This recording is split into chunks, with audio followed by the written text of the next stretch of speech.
ओम नमोर्यंताणं नमो सिद्धाणं नमो आर्याणं नमो वज्रायाणं नमो लोहे सव्वसाहुणम् मंगलम भगवान वीरो मंगलम गौतमो गणी मंगलम कुंद कुंदार्यो जैन धर्मोस्तु मंगलम ओंकार बिंदु संयुक्तम नित्यं जायन्ति योगिनां कामदं मोक्षदं चैव ओंकाराय नमो नमः अहोपकारजिनवर्णो कुन्दनो ध्वनिदिव्यनो जेन कुन्दध्वनियाप्या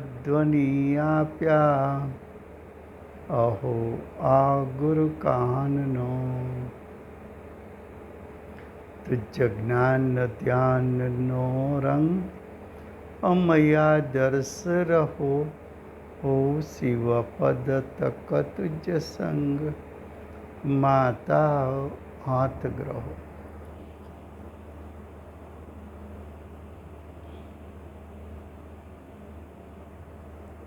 આ અષ્ટપાહુ નામનું અધ્યાત્મશાસ્ત્ર છે.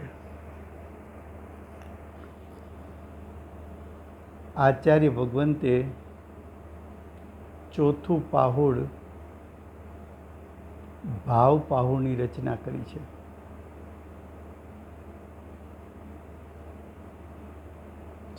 ચોથું પાહુડ બોધ પાહુડની રચના કરી છે. બોધ એટલે ઉપદેશ આપવો. બોધ પાહુડમાં આચાર્ય ભગવાન એવો ઉપદેશ આપે છે કે તારે મોક્ષ માર્ગ અને મોક્ષની પ્રગટતા કરવી હોય તો બાહ્યમાં નિમિત્ત સાધન કયું?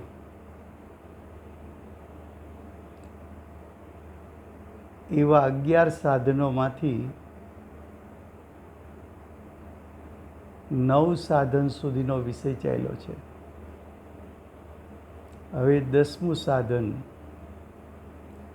અરિહંતનું સ્વરૂપ. અરિહંત કહેતા જેમણે 4 ગતિનો નાશ કર્યો છે, જેમણે ભાવ અપેક્ષાએ મોક્ષની પ્રાપ્તિ કરી છે, જેમણે 4 ઘાતી કર્મના અભાવમાં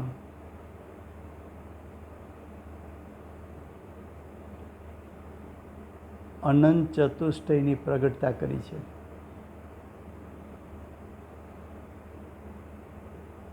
અરિહંતમાં જો તીર્થંકર પદ હોય તો અઘાતી કર્મના ફળમાં સમોસરણની રચના છે. ઈચ્છા વગર દિવ્ય ધ્વનિ છૂટે છે. પરમ ઔદારિક દેહ ધારણ કર્યો છે.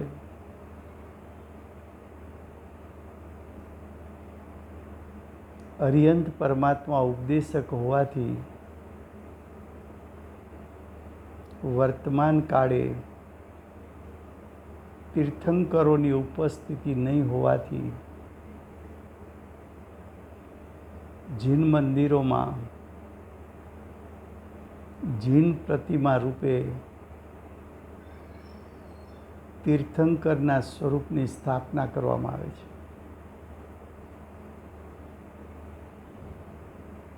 વર્તમાન કાળે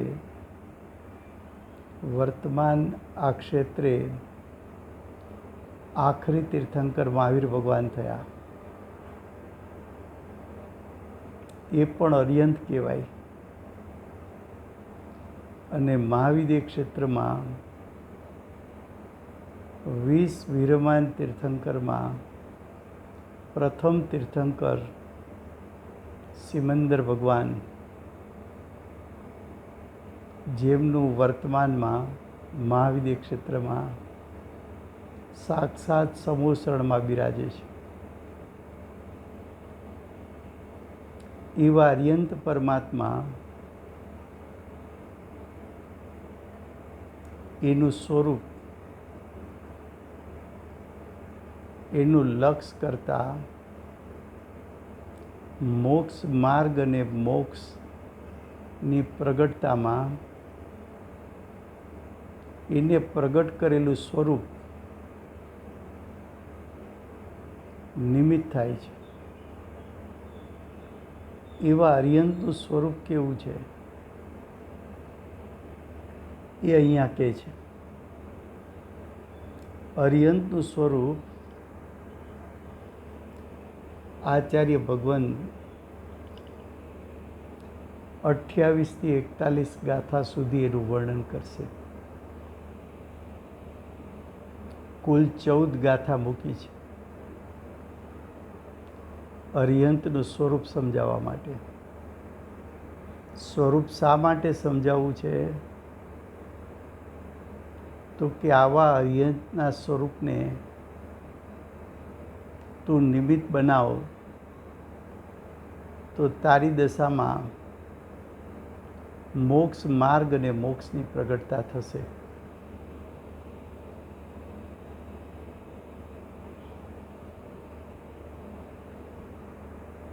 અર્યંતનું વર્ણન 28 થી 41 ગાથામાં મુખ્યપણે તીર્થંકરના સ્વરૂપ તરીકે વર્ણન કરશે. હવે ગાથા 28 એનું હેડિંગ છે, હવે અર્યંતનું સ્વરૂપ કહે છે.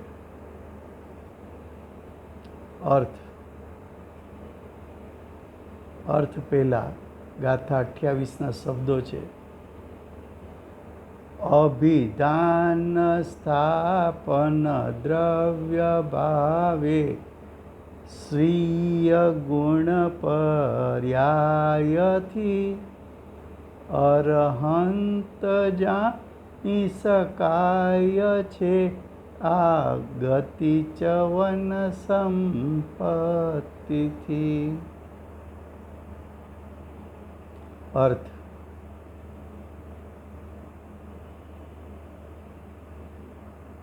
નામ, સ્થાપના, દ્રવ્ય અને ભાવ. ફરીવાર: નામ નિક્ષેપ, સ્થાપના નિક્ષેપ, દ્રવ્ય નિક્ષેપ અને ભાવ નિક્ષેપ. નિક્ષેપ એટલે આરોપણ કરવું.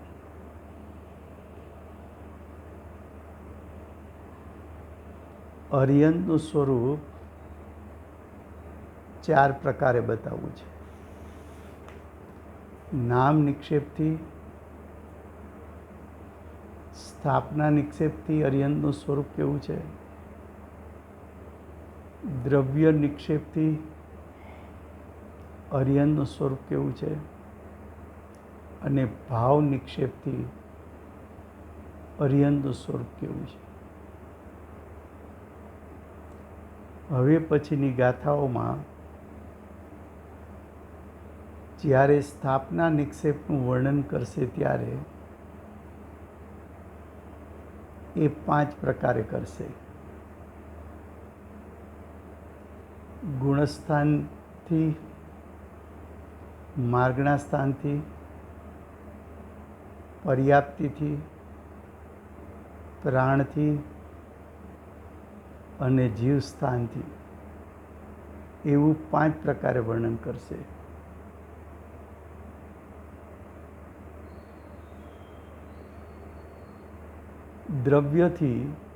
દ્રવ્ય નિક્ષેપથી વર્ણન કરશે ત્યારે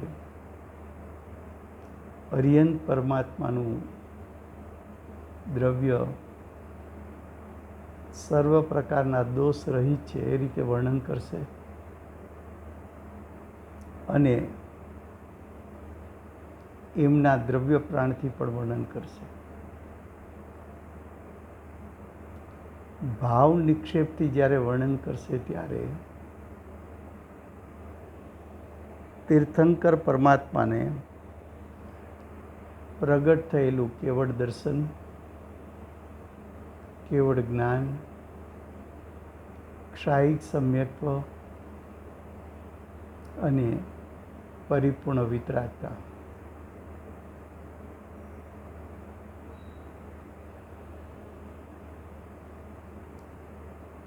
અરિયંતનું સ્વરૂપ અહીંયા તીર્થંકરની મુખ્યતાથી લેવું છે. એટલે એમ જ સમજીને અભ્યાસ કરવો કે તીર્થંકરનું સ્વરૂપ કહે છે. તીર્થંકરનું સ્વરૂપ શા માટે કહે છે? તો કે તીર્થંકર પરમાત્માને દેવ તરીકે સ્થાપીને એના દર્શન, પૂજન, ભક્તિ, સ્તુતિ, આરતી કરીને તીર્થંકર પરમાત્માને એના સ્વરૂપથી ચિંતવીને તું તારી દશામાં મોક્ષ માર્ગ અને મોક્ષની પ્રગટતા કરી લે. તીર્થંકર પરમાત્માને તું નિમિત્ત બનાવ. જેમ વર્તમાન કાળે પૂજ્ય ગુરુદેવ હતા તો પૂજ્ય બેનશ્રીએ પૂજ્ય ગુરુદેવનું નિરતિચાર સમ્યક દર્શન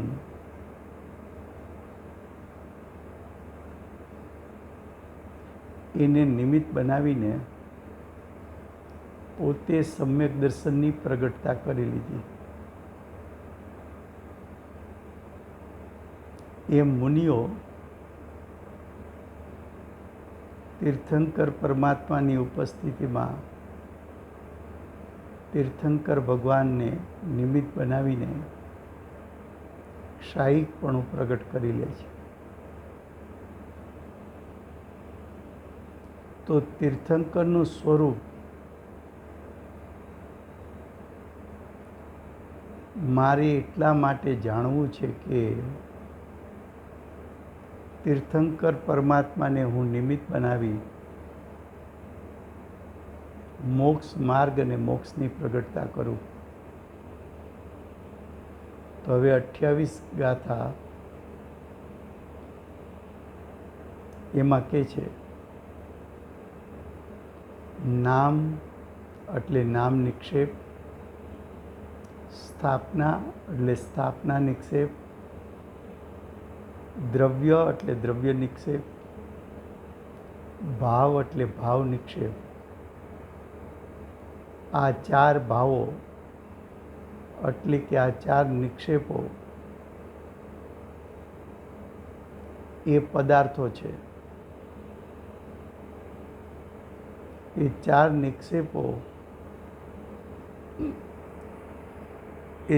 નિક્ષેપો અરિયંતના સ્વરૂપને દર્શાવે છે.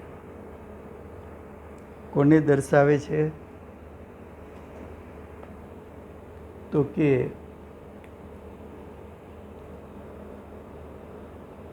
અરિયંતને દર્શાવે છે એટલે અરિયંતના સ્વરૂપને દર્શાવે છે.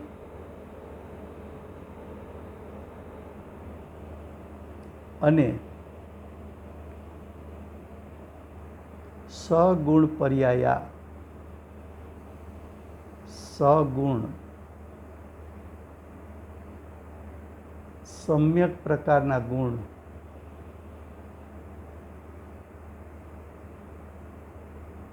સમ્યક પ્રકારની પર્યાય, અર્થાત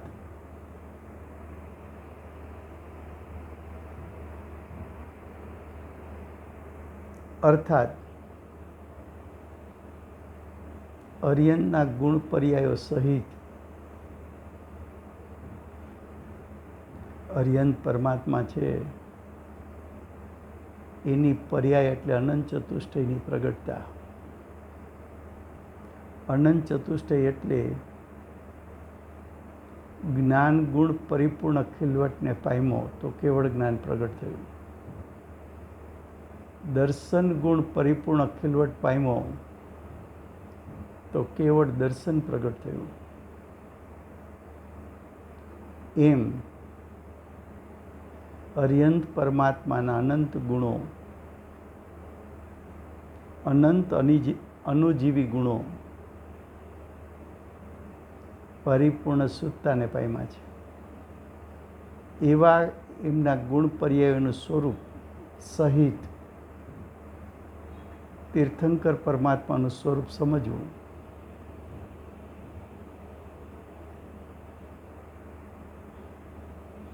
તીર્થંકર પરમાત્માનો જન્મ, તીર્થંકર પરમાત્માનો વર્તમાન મનુષ્ય ભવ અને તીર્થંકર પરમાત્માની અંતરંગ અને બાહ્ય સંપદા, એ ભાવોથી અર્યંતને કહેતા તીર્થંકરને ઓળખાવે છે.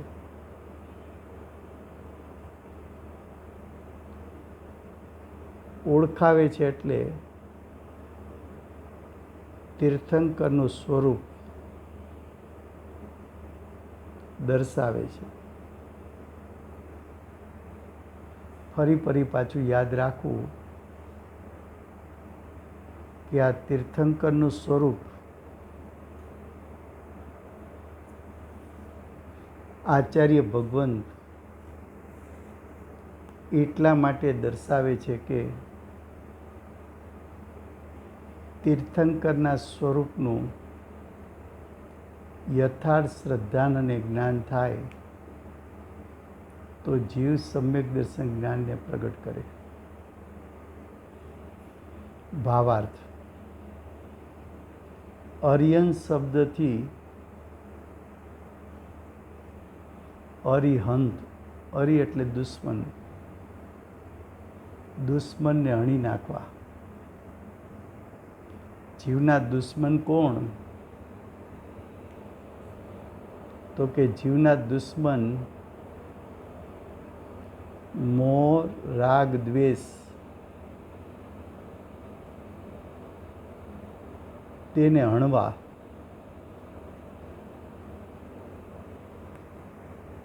હવે કે છે અરિહંત શબ્દથી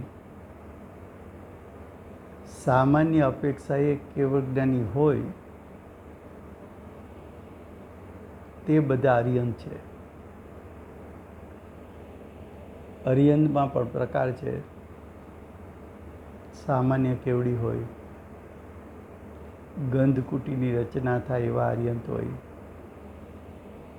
તીર્થંકર પરમાત્મા હોય.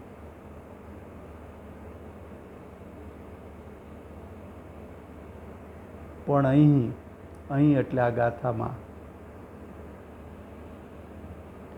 તીર્થંકર પદની પ્રધાનતાથી કથન કરે છે. જ્યાં જ્યાં અરિહંત શબ્દ પ્રયોગ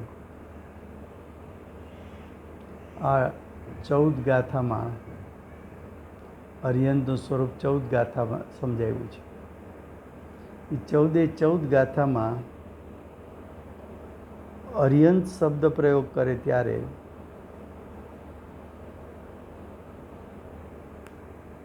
તીર્થંકર સમજવું. હવે કે છે માટે નામાદિથી ઓળખવાનું કહ્યું. લોક વ્યવહારમાં નામાદિની પ્રવૃત્તિ આ પ્રમાણે છે. જે વસ્તુનું જેવું નામ હોય તેવા ગુણ ન હોય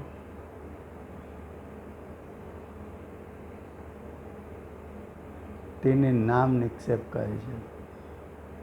દાખલા તરીકે કોઈનું નામ મહાવીર હોય પણ મહાવીર ભગવાન તીર્થંકર એના જેવા એનામાં ગુણ ન હોય,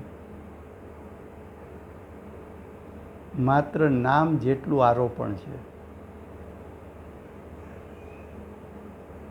ખરેખર મહાવીર નામ ક્યાંથી આવ્યું?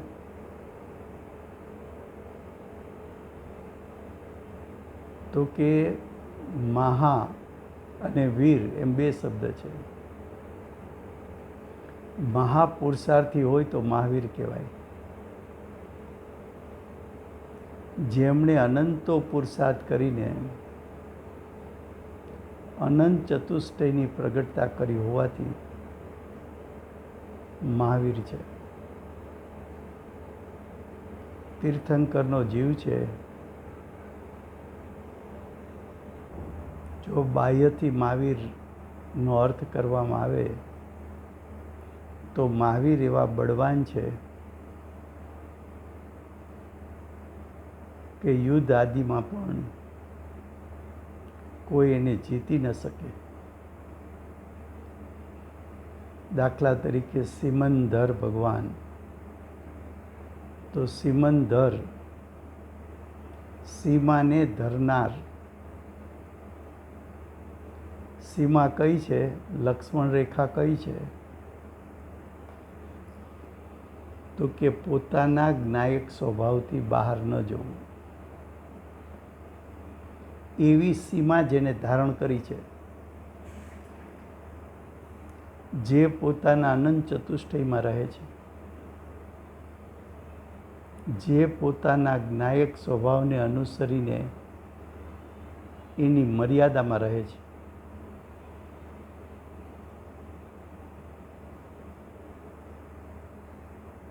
હવે કે છે જે વસ્તુનો જેવો આકાર હોય તેવા આકારની કાષ્ઠ પાષાણ આદિની મૂર્તિ બનાવી તેને સંકલ્પ કરવામાં આવે તેને સ્થાપના કહે છે. તીર્થંકર પરમાત્મા છે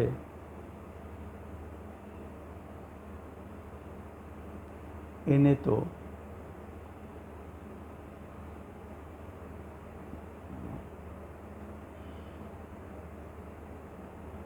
એમના શરીરનો આકાર કેવો? તો કે સમચતુરસ સંસ્થાન. તીર્થંકર પરમાત્મા છે એ તીર્થંકરનો આકાર સમ ચતુરસ્થ સંસ્થાન. તો જીન પ્રતિમાની સ્થાપના કરવામાં આવે તો પ્રતિમા પાષાણની એટલે કે આરસની હોય કે ધાતુની હોય, એને કંડારવામાં આવે તો તીર્થંકર પરમાત્માનું સમચતુરસ સંસ્થાન છે એ પ્રકારે એનો આકાર હોય.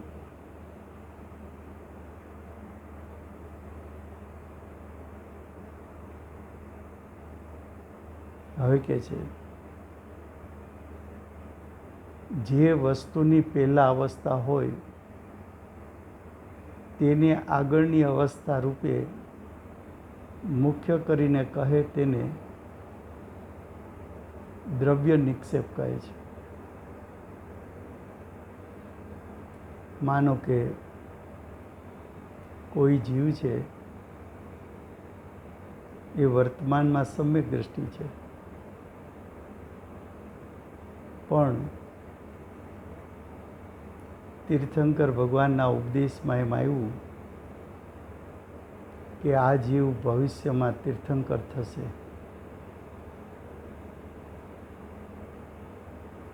તો એ જીવને ભાવિ તીર્થંકર તરીકે સ્થાપવામાં આવે તો એ દ્રવ્ય નિક્ષેપ છે. દાખલા તરીકે વર્તમાન કાળે ભરત ક્ષેત્રમાં પ્રથમ તીર્થંકર અનંત ચતુષ્ટયના ધારક આદિનાથ ભગવાન થયા. એમના પુત્ર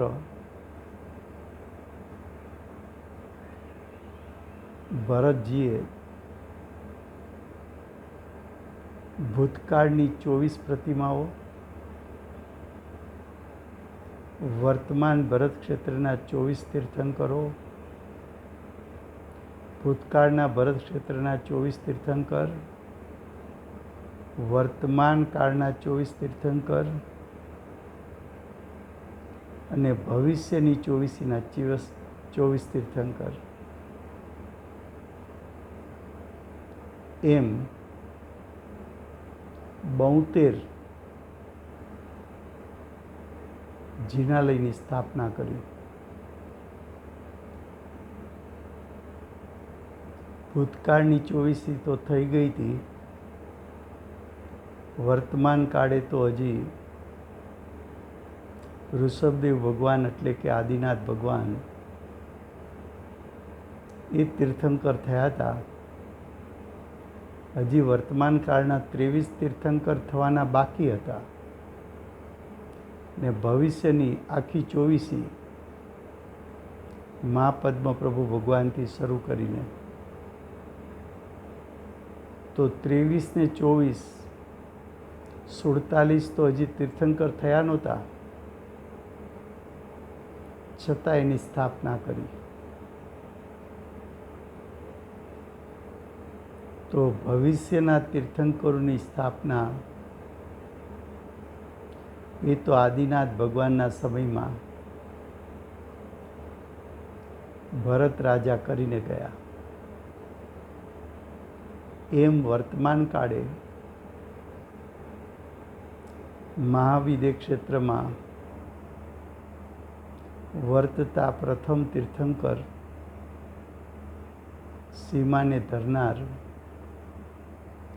અનંત ચતુષ્ટયના ધારક, ધર્મસભાને સંબોધનાર, દિવ્ય ધ્વનિના દાતાર, કુંદકુંદાચાર્ય દેવ પૂજ્ય ગુરુદેવ અને માતાજીના ઉપકારી એવા સિમંદર ભગવાનની વાણીમાં આવ્યું મહાવિદ્ય ક્ષેત્રમાં કે આ રાજકુમાર એટલે કે ફતેમંદ રાજકુમાર એટલે કે આપણા ગુરુદેવ ભવિષ્યમાં ધાતુકી મહાવિદ્ય ક્ષેત્રમાં તીર્થંકર થશે. એ વાત પૂજ્ય ગુરુદેવના શિષ્યમાં શિરોમણી સમ્યક દર્શનથી વિભૂષિત પ્રસમ મૂર્તિ પૂજ્ય બેનશ્રીને પૂજ્ય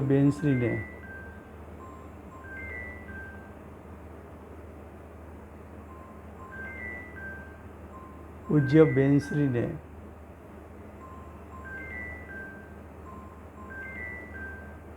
સ્વાનુભૂતિપૂર્વક જાતિસ્મરણ જ્ઞાન થતાં એ વાત જાતિસ્મરણમાં આવી.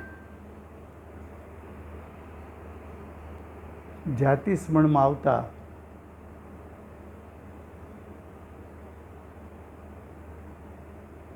પૂજ્ય ગુરુદેવને હવે પૂજ્ય બેનશ્રી ભાવિ તીર્થંકર તરીકે જોવે છે. ગુરુ પ્રત્યેની ભક્તિને કારણે ગુરુદેવના દેહવિલય પછી ગુરુદેવની સાધના ભૂમિ સોનગઢ એમાં પૂજ્ય ગુરુદેવનું ભાવિનું સ્વરૂપ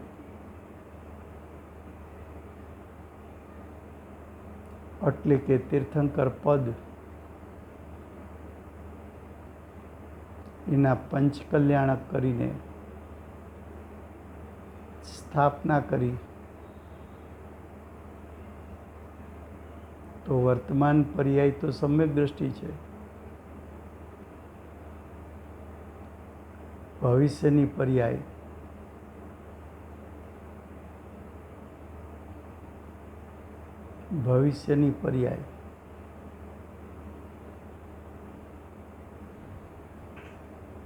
એ તીર્થંકર પદ છે. એ તીર્થંકર પદની સ્થાપના કરવી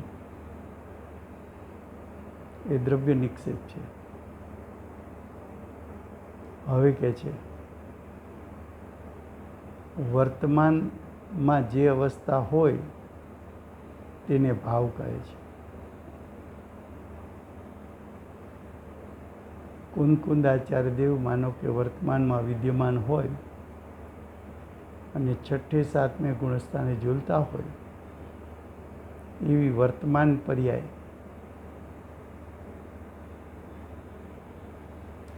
એમ મહાવિદ્ય ક્ષેત્રમાં સિમંદર ભગવાનને વર્તમાન પર્યાયમાં તીર્થંકર પદ છે એ તીર્થંકર વર્તમાનમાં છે અને વર્તમાનમાં એને તીર્થંકર રૂપે જોવા એ ભાવ નિક્ષેપ છે. આ પ્રમાણે 4 નિક્ષેપોની પ્રવૃત્તિ છે તેનું કથન શાસ્ત્રમાં પણ જીવોને સમજાવવા માટે કર્યું છે. આ કથન શા માટે કર્યું છે? સમજાવવા માટે. એટલે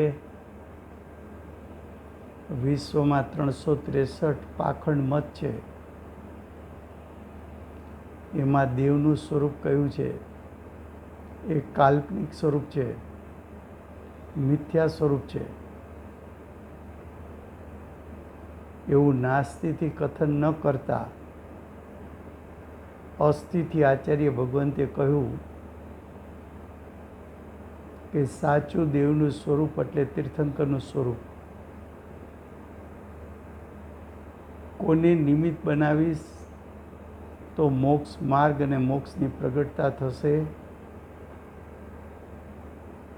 કુદેવને કે સુદેવને,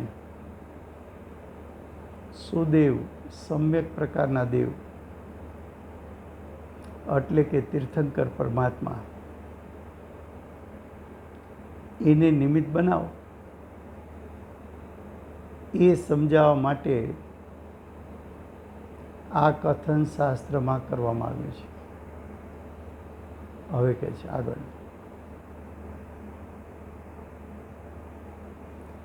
જે નિક્ષેપ વિધાન એટલે કથન, જે નિક્ષેપ કથન દ્વારા નામ સ્થાપના દ્રવ્ય અને ભાવ ન સમજે,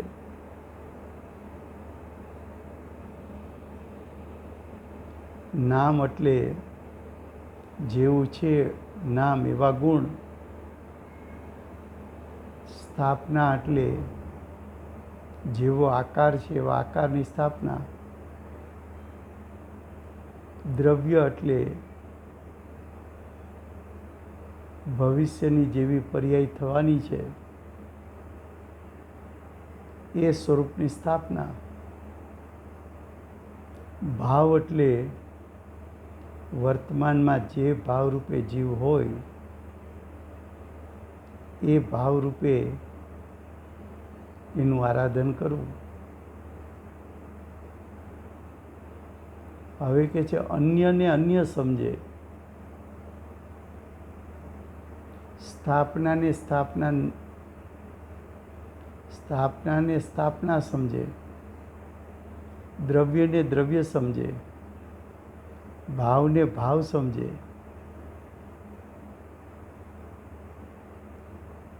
અન્યને અન્ય સમજે નહીં તો વ્યભિચાર નામનો દોષ આવે છે.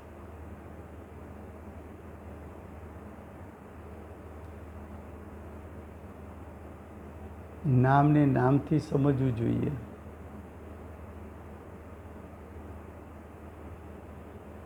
સ્થાપનાને સ્થાપનાથી સમજવું જોઈએ. દ્રવ્યને દ્રવ્યથી સમજવું જોઈએ. ભાવને ભાવથી સમજવું જોઈએ.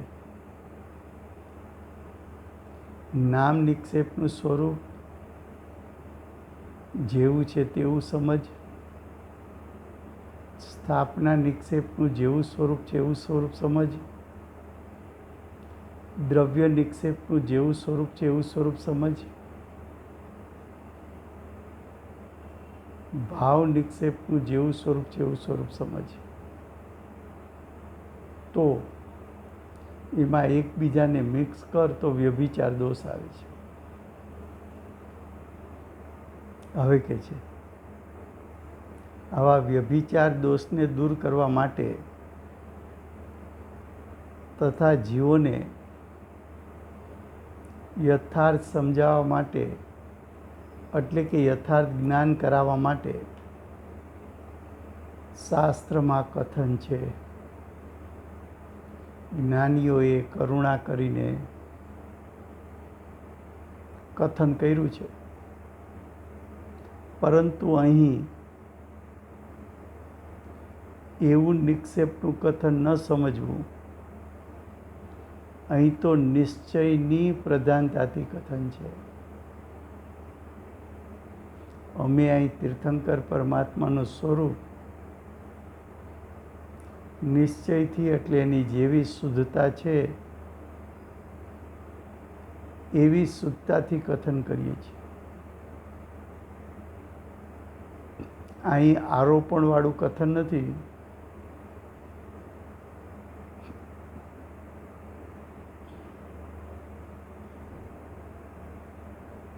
હવે કે છે અહીં તો નિશ્ચયની પ્રધાનતાથી કથન છે. તેથી જેવું અરિયંતનું નામ છે, અરિયંત કોને કહેવાય? અરી કહેતા દુશ્મન, અરી કહેતા દુશ્મન, દુશ્મનને હણી નાખવા.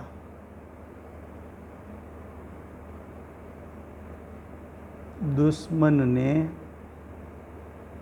હણી નાખવા એટલે કે મોહ રાગ દ્વેષ ને હણી નાખવા.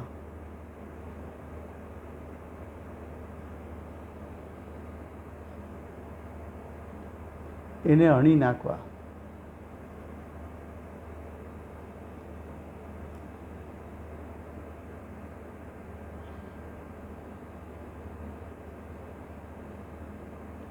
હવે કે છે મોહ રાગ દ્વેષને હણી નાખે એને અરિયંત કહેવાય. તો સાક્ષાત તીર્થંકર પરમાત્માએ તો ખરેખર મોહ રાગ દ્વેષ હણી નાખ્યા છે. જેમ કે વર્તમાનમાં મહાવિદ્ય ક્ષેત્રમાં સિમંદર ભગવાન સાક્ષાત બિરાજે છે. સિમંદર ભગવાન તીર્થંકર છે, અરિહંત છે.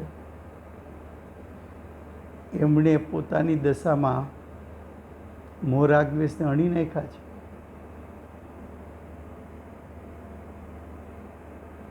તો કે છે કે જેવું અરિહંતનું નામ છે તેવા ગુણો સહિત નામ જાણવું.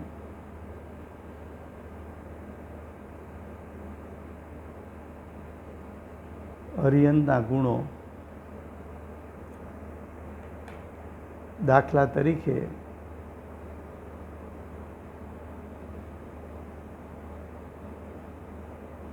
તરીકે સિમંદર ભગવાન.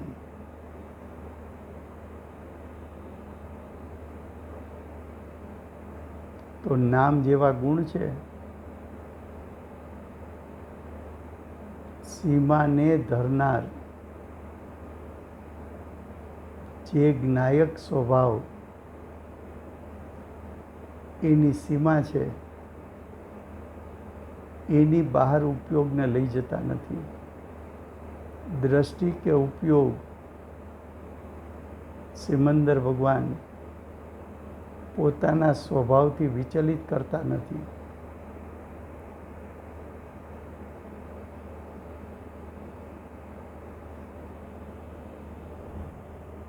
તો સીમાને ધરનાર છે આદિનાથ ભગવાન, ધર્મની આદિ કરનારા છે. વર્તમાન 24, પ્રથમ તીર્થંકરથી ધર્મની શરૂઆત કહેવાય, ધર્મના સ્થાપક કહેવાય. સિમંદર ભગવાન તીર્થંકર છે, તો તીર્થંકર કોને કહેવાય? તો કે જે તીર્થના નાયક છે, સ્થાપક છે ને પ્રવર્તક છે.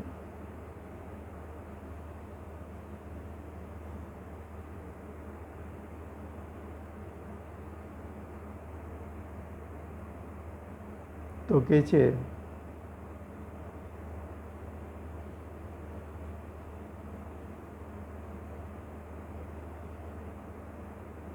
કે જેવું નામ છે એવા ગુણો સહિત નામ જાણવું.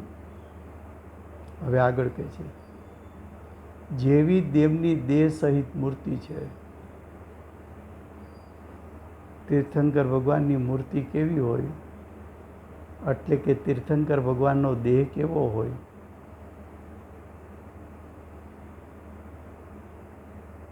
તો કે સમ ચતુરષ્ટ સંસ્થાન હોય. હવે એવા સિમંદર ભગવાનની પ્રતિમા મૂકો તો એ પ્રતિમા પણ સમચતુરસ્ર સંસ્થાનવાળી હોય.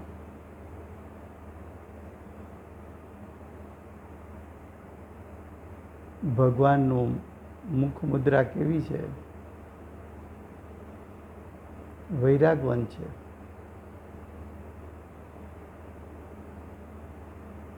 તો એમની મુદ્રા એવી જોઈ. સિમંદર ભગવાન, એમનો દેહ કેવો છે? તો કે પદ્માસન છે. છેલ્લી ધ્યાનસ્થ અવસ્થા પદ્માસન છે. તો એમની જીન પ્રતિમા પણ પદ્માસન છે.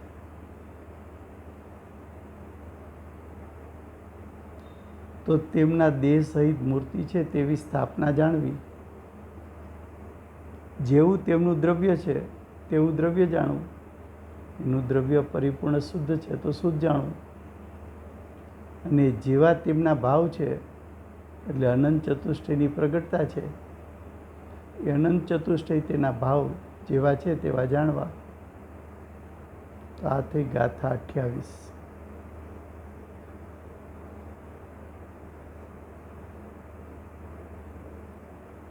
વિશેષ વર્ણન નેક્સ્ટ ગાથામાં આવશે.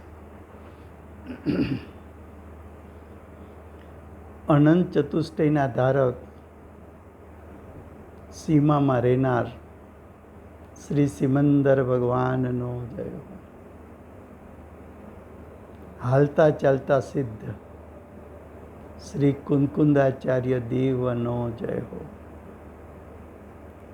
નિરતિચાર સમ્યક દર્શનને પ્રાપ્ત પરમ કૃપાળુ શ્રી સદગુરુદેવનો જય હો.